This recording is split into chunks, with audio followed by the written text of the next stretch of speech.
Next thing I'd like to discuss are, one of the things that we should be talking about is the moon, which is orbiting the Earth. And the moon also has, if we look up at the sky, and this was something that was obvious to ancient peoples, the moon has phases. They probably made up stories about what was happening to the moon. Maybe the moon was being gobbled up by something, and then if they were lucky and they prayed to their gods, there'd be a new moon. But what we know is that all we're seeing is the shadow. We're seeing various shadows that are falling on the moon. So at some point in time, the moon is completely blocked out. We have what's called a new moon. So at Rosh Chodesh, we look up at the sky, we don't see the moon at all. Then sometime after that, we go into, we form what's called a new crescent. So we have the new crescent moon, and then the crescent moon becomes a first quarter moon. And then after, so we go from the new moon, which is nothing, to the first quarter moon, and then we've got, then we go to what's known as the waxing gibbous moon, Gibbous. So the gibbous moon is, this is building up. I may have drawn this on the wrong side. I don't remember right now which way the moon. It's in your book. Yeah, I actually have it going the wrong way. That's what I thought. Didn't think it looked right. So as the moon's growing, it's actually growing this way. So that would be a crescent. And then that's going to get bigger and bigger until it forms. We're going to get, as I said, we're going to get this waxing, which means growing gibbous moon, which is going to be bigger than the first quarter.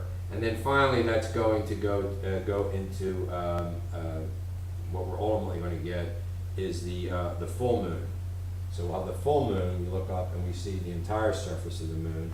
You know, not a partial moon, not a half of a moon, but the entire moon. And then this starts to disappear in the same way. So we have a waxing gibbous, the full moon, then we have a waning gibbous. So it's going back the other way now. And then we have the third quarter moon, which is going to be the opposite. It's going to be going the opposite way, and then eventually we'll get to a new moon again. So that's the moon is just we have the third quarter, and then the moon's going to disappear, and that's 29.5 days for that entire cycle to take place. And the other thing that we have is the fact that occasionally, if everything is aligned properly, sometimes the Earth's shadow will fall in such a way across the surface of the moon. The moon is also inclined to the ecliptic by about 5 degrees. So this is the reason that we don't get lunar eclipses more often than we do. But in any event, what you see is the sun, and of course I can't really draw this to anything like scale, but you've got the sun, and then you've got the Earth and the moon, small moon over here. And what happens is the sunlight, at some point in time, if this is aligned in exactly the right way, the sun will actually, the Earth's shadow will actually be cast and fall across the surface of the moon. So the ancient Greeks actually realized that the Earth must have a curvature to it because they saw the curved shadow when they observed lunar eclipses. And there were Greeks that actually recognized that that was the Earth's shadow that was falling across the surface of the moon. So that was something that was pretty amazing that people were actually able to make that realization. But when you can get a partial eclipse where only part of the area is shaded, or you can have a total eclipse where the entire shadow of the Earth actually falls across the moon. Well, it doesn't become exactly dark though when that happens. What actually happens is it assumes sort of a reddish hue. And the reason for that is that the Earth has a layer of atmosphere surrounding it. And when the sunlight passes through the Earth's atmosphere, it winds up getting scattered. This is called Rayleigh scattering.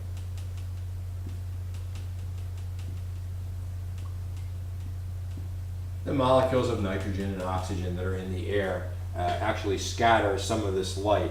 Turns out that blue light is scattered the most, and that's what we actually see scattered towards us is the blue, which is the reason that the skies are blue, because we've got white light, or maybe you want to call it yellow light, but it's principally white light that's coming from the sun. So once you scatter the blue out of it, what's left behind is actually red. And the red that you see once you scatter this out is it's also the reason why when you look up at a sunset, for instance, what you will see is that the sky, you see all these colors in the sky, but if you look at the sun itself, when it's overhead, the sun appears to be white or yellow, but when the sun is low on the horizon, it's more orange or red in color, and that's because of the fact that when it's low on the horizon, it has to pass through a lot more atmosphere than when it's overhead. In order to get to you, it's passing through more atmosphere. So there's more scattering occurring, and that actually is what's happening also in the lunar eclipse. So the light that is actually being directed towards the moon now is very, very rich in this red color, and that's what actually falls on the surface of the moon, making the moon sometimes look as though it is actually blood red. Now, we also have the solar eclipse. So here's my diagram. Here's the sun. Again, nothing even close to scale. Here is the moon and the Earth, and the moon, of course, being considerably smaller than the Earth.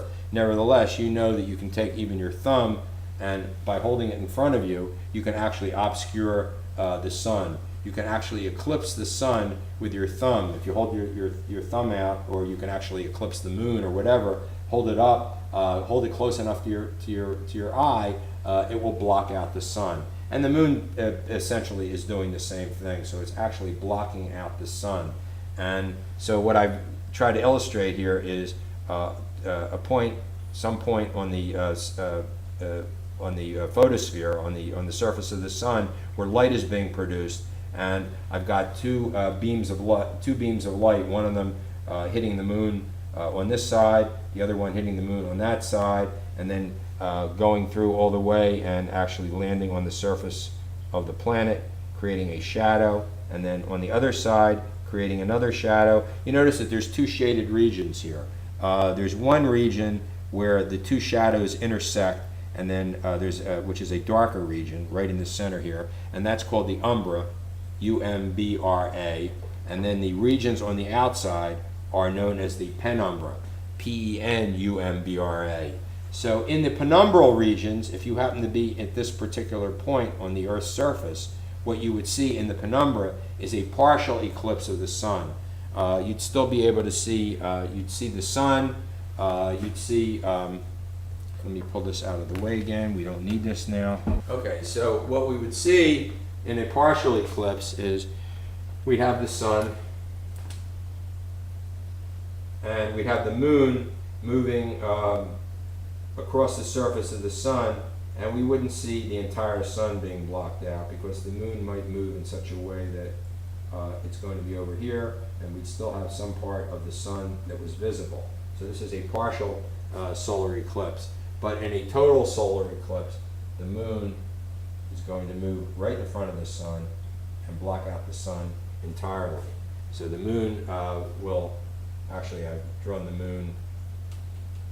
This is the moon. The sun is on the inside, the moon's on the, the moon is the, now is the actually larger object, but let's say approximately the same visual, it seems to be visually the same size as the sun, but it passes right in front of the sun. And when that happens, we're actually able to see the solar corona.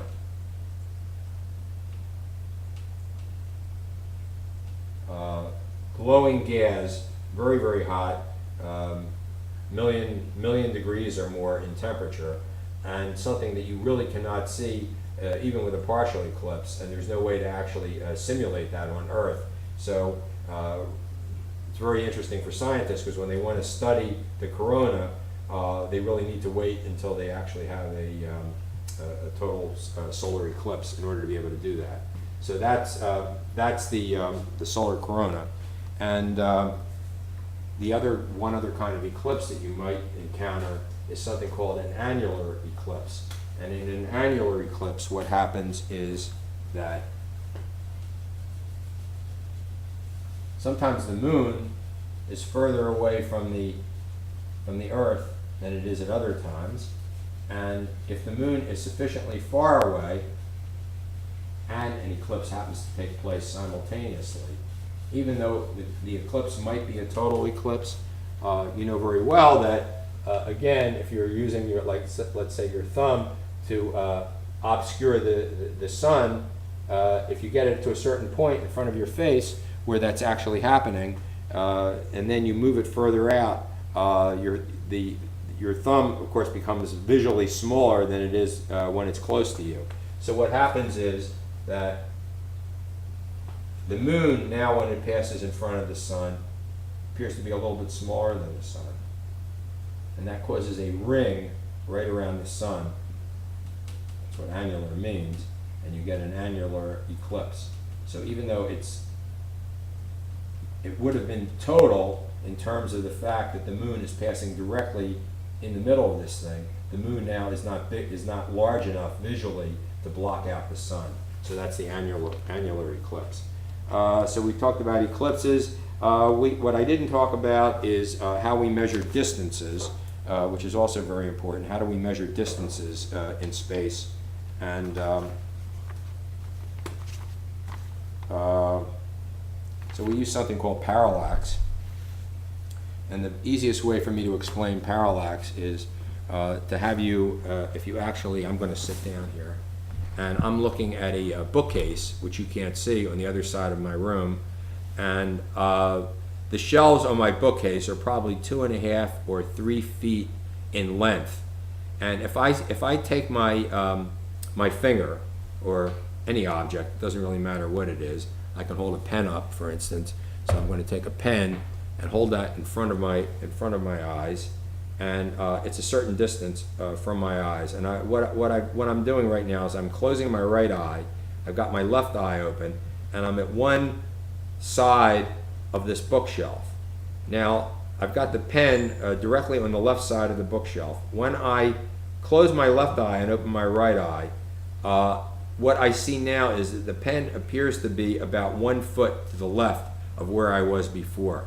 And this is due to something called parallax. It also explains why it is we have binocular vision that gives us depth perception. Our brain is able to make all these calculations by taking angles, looking at angles, and looking at these two distinct views that we get from each of our eyes, two separate views that we're getting, and that gives us three-dimensional vision.